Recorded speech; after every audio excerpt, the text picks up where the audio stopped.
في مضمون الحقوق والحريات بعيدا عن النصوص نفسها، في انه حق المواطن المصري كويس في طريقة عرض الدستور في الاستفتاء تمام مغفولة في كل الدساتير التي صنعت في مصر.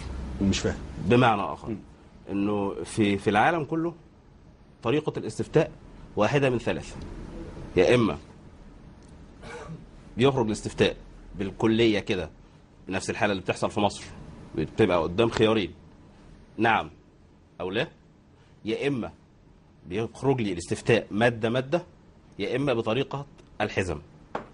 طبعا مادة مادة على تعديلات بنفس بالقدر ده من التعديلات ده شيء مستحيل. كويس. عشان نكون احنا حزم تقسم أبوابا يعني. بالظبط كده. تمام. والهدف بقى من طريقة العرض دي في البداية انه كل الانظمة اللي تعاقبت على مصر، تمام، مش بس النظام الحالي، لا ده نظام الاخوان والنظام اللي قبله والنظام اللي قبله، بتفترض انه بالضرورة الشعب يقول نعم.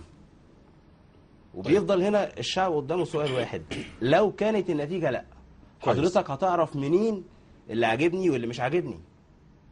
وهي دي المشكلة. يبقى هتضطر تطرح الدستور كل الحوار المجتمعي. انما لو كان التصويت بطريقه الحزم، وده ممكن على فكره، علشان انا بتكلم على الوقت، لا ممكن وليه وقته انه يتاخد، كل ناخب هياخد في الوقت 10 دقائق، وانت كده كده على الرغم ان احنا كنا في حزب مصر القويه معترضين على انه الاستفتاء يتم على يومين، تمام، لكن بما انه حضرتك هتحط على يومين وفي برضه ضمانات قد تتيح ليك ان انت تطرحه على يومين، يبقى انت كان المفروض تعمل ده. فانا شايف انه للاسف الشديد النظام اغفل الحق ده للمصريين. انت بتفرض عليا حاجه من اثنين: لو انا عاجبني مثلا 80 ومش عاجبني 20، يا تقبلوا بعيوبه يا ترفضوا بمزاياه يعني.